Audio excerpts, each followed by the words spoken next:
So this is my review for Spidey School's Out, issue number 2, from Comixology's originals imprint they're doing. Marvel has landed them a couple titles such as Black Panther, Avengers, Back to Basics, and Spidey School's Out. So the only reason I even started reading this book was because it was on Comixology's Unlimited program, which is basically a subscription service. And so I get it as part of the subscription service, so I figured why not read it.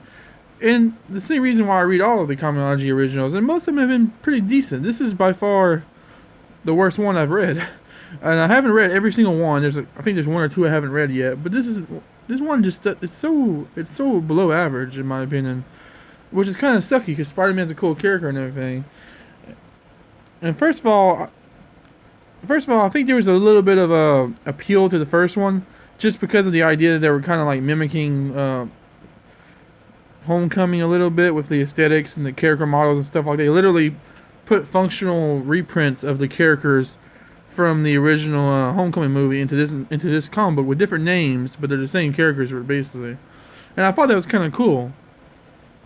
But that novelty has ran out now that we're in the second issue, and now I'm really presented with the bare bones of this book, which I'm just not enjoying.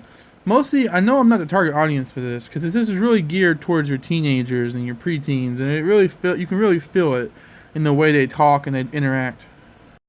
There were a couple things I liked about the book, though. I mean, the art's always been good in this book, and there's some comedy in this book that was kind of funny. Like in the previous issue, he fought Shocker, and in this issue, everybody that's retelling the story, they keep using a different name for Shocker. Like no one gets his name right, and Spidey's like the only person that actually tries to correct him. Like he's actually Shocker, right?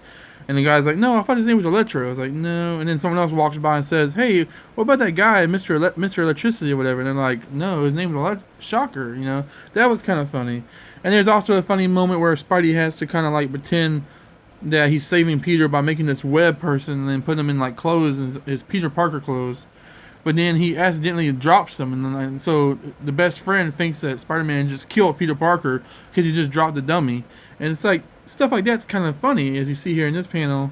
But overall, the plot for this issue just wasn't that interesting to me. Literally, the plot is basically that Spider-Man has to fight a voxel avatar from this game that's turned to life and is attacking everybody, and it's like, oh my god, basically it's like Spider-Man's fighting Minecraft, a character from Minecraft. That's basically what they're trying to get at, and it's like, I just didn't care for the story at all. The writing just didn't, I wasn't feeling it. I might try to read the next issue, but that's only if there's nothing better that comes out on Comixology, or that if I'm not like just swamped with other books that I actually buy.